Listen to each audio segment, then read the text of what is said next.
क्या आप जानते हैं कि आपके घर में रखी एक साधारण सी झाड़ू आपको रातों रात राजा बना सकती है, और वही झाड़ू आपको पाई पाई का मोहताज भी कर सकती है। अक्सर हम घर की सफाई तो करते हैं, लेकिन अनजाने में कुछ ऐसे पाप कर बैठते हैं जिससे माता लक्ष्मी रुष्ट होकर घर से चली जाती है। क्या आप भी सूर्यास्त के बाद झाड़ू लगाते हैं या फिर झाड़ू को खड़ा करके रखते हैं? आज की ये विशेष कथा उन महिलाओं और परिवारों के लिए है जो मेहनत तो बहुत करते हैं पर घर में बरकत नहीं होती। स्वयं भगवान विष्णु ने एक साधु का रूप धरकर झाड़ू से जुड़े जो गुप्त रहस्य बताए हैं, उन्हें जानकर आपके रोंगटे खड़े हो जाएंगे। वीडियो को अंत तक देखिएगा, क्योंकि एक छोटी सी जानकारी आपकी सोई हुई किस्मत जगा सकती है। आगे बढ़ने से पहले सच्ची श्रद्धा के साथ कमेंट में जय मां लक्ष्मी जरूर लिखें। ये कहानी शुरू होती है एक अत्यंत सम्मानित और समृद्ध ब्राह्मण गंगाधर और उनकी धर्मपरायण पत्नी कमला देवी से। वे भगवान विष्णु के अनन्य भक्त थे। बरसों की मन्नत और कठिन साधना के बाद उनके घर एक सुंदर कन्या ने जन्म लिया, जिसका नाम रखा गया प्रिया। प्रिया अपने माता पिता की इकलौती संतान थी, इसलिए उसे अपार लाड प्यार मिला। लेकिन इसी लाड प्यार ने उसके भीतर अहंकार और आलस का बीज बो दिया। जैसे जैसे प्रिया बड़ी हुई, वो घमंडी और कटुभाषी हो गई। उसे साफ सफाई से नफरत थी और वह बुजुर्गों का अपमान करना अपना अधिकार समझती थी। गंगाधर ने अपनी बेटी का विवाह हरिदास नाम के एक अत्यंत निर्धन लेकिन संस्कारी ब्राह्मण से कर दिया। विवाह के समय प्रिया की मां ने उसे उपहार स्वरूप एक झाड़ू दी और कहा, बेटी, ये केवल कचरा साफ करने की वस्तु नहीं, साक्षात लक्ष्मी का रूप है, इसे संभाल कर रखना। लेकिन अहंकारी प्रिया ने उस झाड़ू का कोई मोल नहीं समझा। ससुराल पहुंचकर प्रिया का असली स्वभाव सामने आने लगा। वो घर में झाड़ू तक नहीं लगाती थी। चारों तरफ गंदगी, मकड़ी के जाले और जूठे बर्तन बिखरने लगे। उसका पति हरिदास मेहनत तो बहुत करता, पर घर की नकारात्मक ऊर्जा के कारण उसका व्यापार कभी फला फूला नहीं। एक दिन प्रिया ने अपनी वृद्ध सास का अपमान किया और उनकी पुरानी झाड़ू को घर से बाहर फेंक दिया। उसने अपनी सास से कहा, मेरे पिता ने तुम्हें महल जैसा घर दिया है और तुम इस फटी पुरानी झाड़ू से दरिद्रता फैला रही हो। सास की ममता का अपमान और लक्ष्मी स्वरूपा झाड़ू का तिरस्कार भारी पड़ने वाला था। दुखी होकर सास ससुर घर छोड़कर चले गए।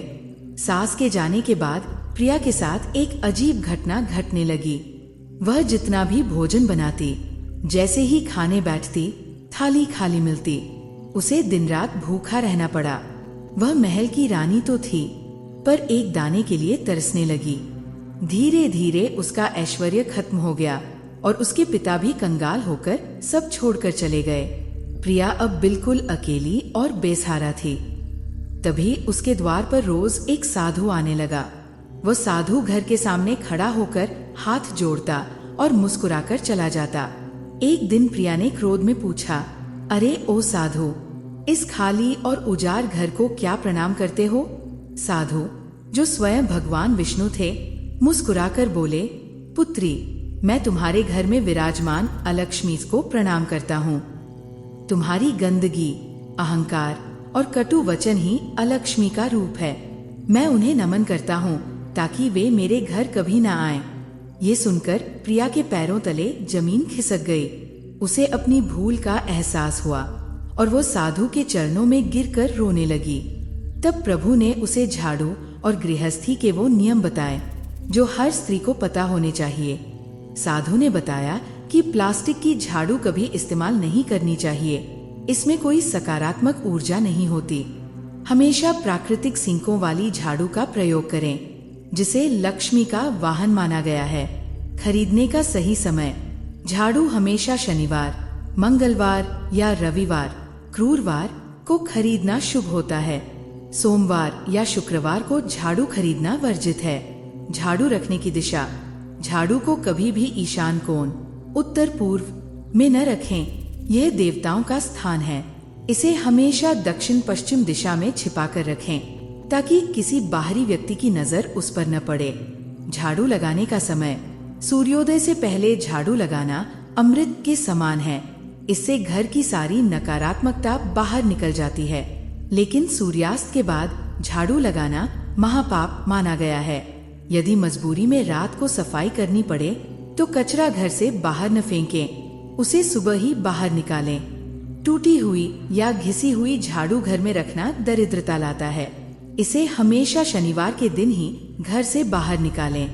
प्रिया ने अपनी भूख का कारण पूछा तो साधु ने बताया, पुत्री, तूने अपनी सास को भोजन से वंचित रखा, इसलिए माँ अन्नपूर्णा तुझसे रुष्ट हो गई। उन्होंने उपाय बताया कि भोजन बनाने से पहले माँ अन्नपूर्णा का आवाहन करें और पहली रोटी गाय या कुत्ते के लिए निकालें। आटे पर हथेली से माँ अन्नपूर्णा की छवि बनाकर उनका मंत्र जपें, ओम अन्नपूर्णे सदा पूर्णे शंकर प्राण वल्लभे। प्रिया ने साधु के बताए मार्ग पर चलते हुए अपने सास ससुर से क्षमा मांगी। उसने घर में विधि विधान से झाड़ू की पूजा की और स्वच्छता अपनाई। धीरे धीरे उसके घर में फिर से सुख समृद्धि लौट आई। मित्रों, ये कथा हमें सिखाती है कि घर की लक्ष्मी केवल धन से नहीं, बल्कि अपनी वाणी, स्वच्छता और बुजुर्गों के सम्मान से घर को स्वर्ग बनाती है। जहाँ झाड़ू का अनादर होता है, वहाँ दरिद्रता का वास होता है।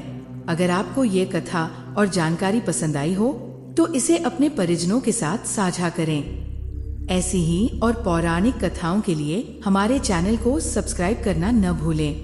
प्रेम से बोलिए, जय माँ लक्ष्मी।